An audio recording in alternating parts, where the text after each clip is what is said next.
to know more about the future of local perfumery, we have Carl and Claire Perfumery founder and CEO Nouva Puspita. Hello Nouva, thank you for coming. Hi, thank you for having me today. Yes, our pleasure. So let us know, tell us what inspired you to establish this business, when did you start it, and what are the early challenges that you face?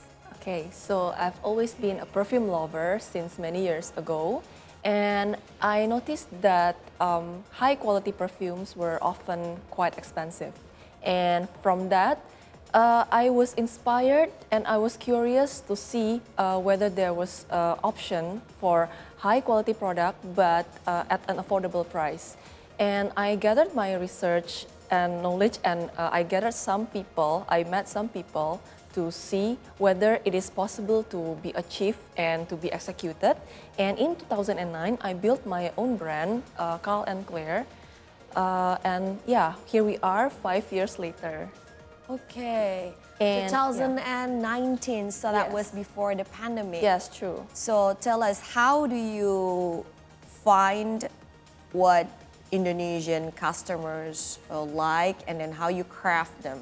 Yeah, and the challenges in the early stage was educating the market, because back then in 2019, people were not familiar with the concept of having local brand or having the high quality scent that is accessible and more value for money for the people. Yeah. So when you first started this business, which market that you aim for?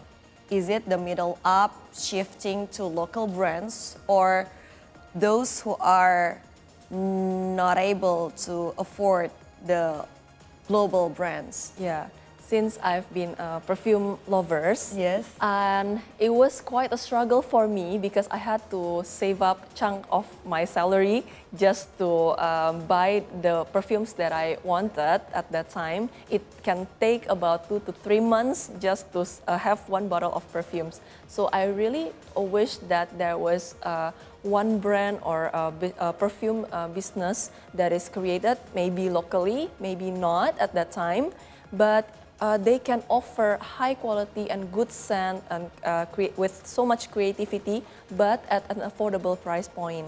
And based on that, because we know that back 5 years ago, the market has been dominated with international brand.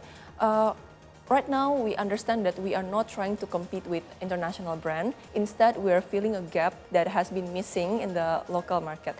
And I believe because we are a local brand, we are given an advantage that we can be more relatable, because our channel of communication can be more direct, so we can gather the feedback faster, and also we can create campaigns, communication, and also product that is more relatable and more giving more resonance with the market.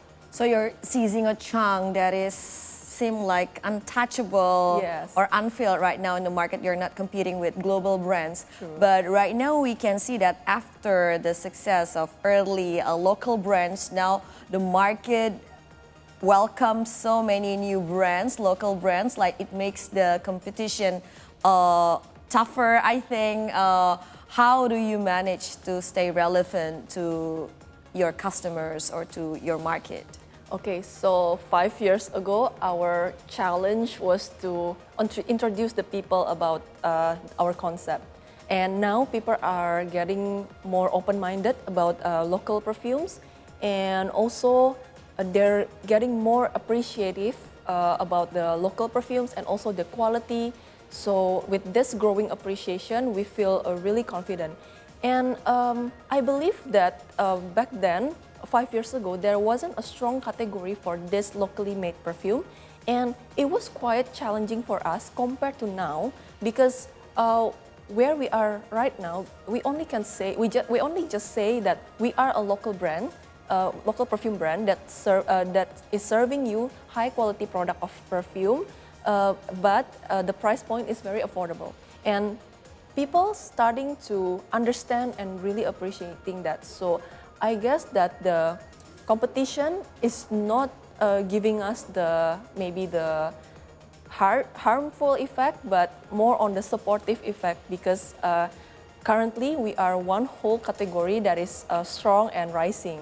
Okay, so in your point of view as a businessman, in what stage are we right now for the local perfume industry? Do you see like there's still ample room to grow? Yeah, of course, there is so many things can be grown, and room for growth is very large for me to see. 5 years ago, based on the data that I learned from Statista, 5 years ago, the sales generated from fragrance in Indonesia was made 65% from international brand, while 35% is from the non-luxury brands. So luxury versus non-luxury is 65, 35.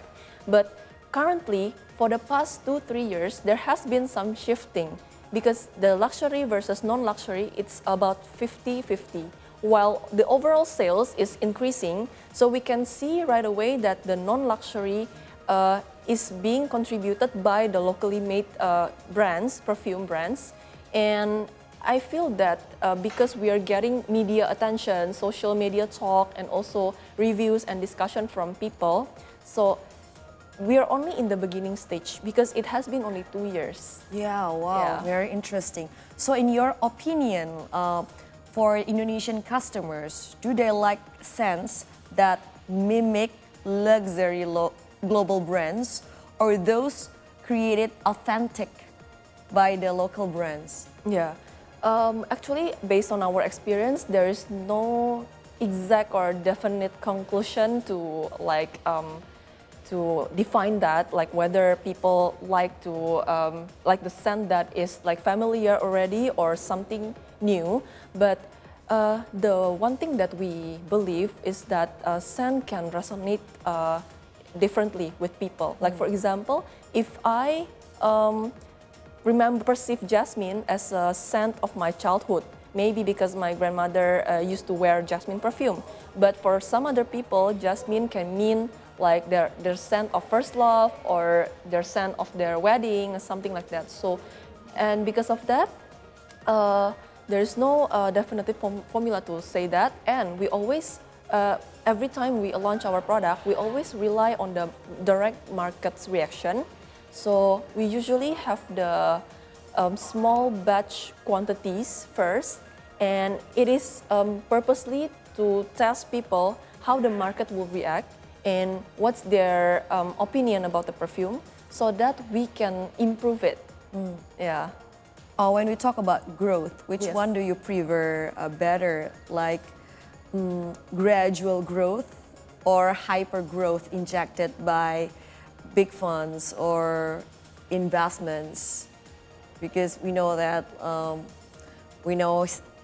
we see a lot of investors, they inject into local brands, Yeah. big money. Do you Okay. experience this, and what are your opinion about this? Yeah, I have been observing these events in other categories, and especially coming from the local brands, right? For me, I'm keeping my mind open. Like there is no right or wrong for me, Yes. because like some ways can be better than the other ways. But for example, if we want a fast and like a high marketing effort, like really mass communication that requires a lot of budget, that's good. But if we are going on the, like for example, bootstrapping and also having the sustainable growth with our own fund, it's also, for me, that's okay. But for me, as long as the industry is growing and the brand is contributing to the country's economy, I think that's fine. Okay, thank you very much for sharing your experience and insights, Nouva Puspita, Carl and Claire Perfumery founder and COO. So that was our conversation on the scent of money. For today's business talk, you can stay connected with us on Instagram, X, and YouTube. Our handle is at CToday News. We're also available online at ctodaynews.com.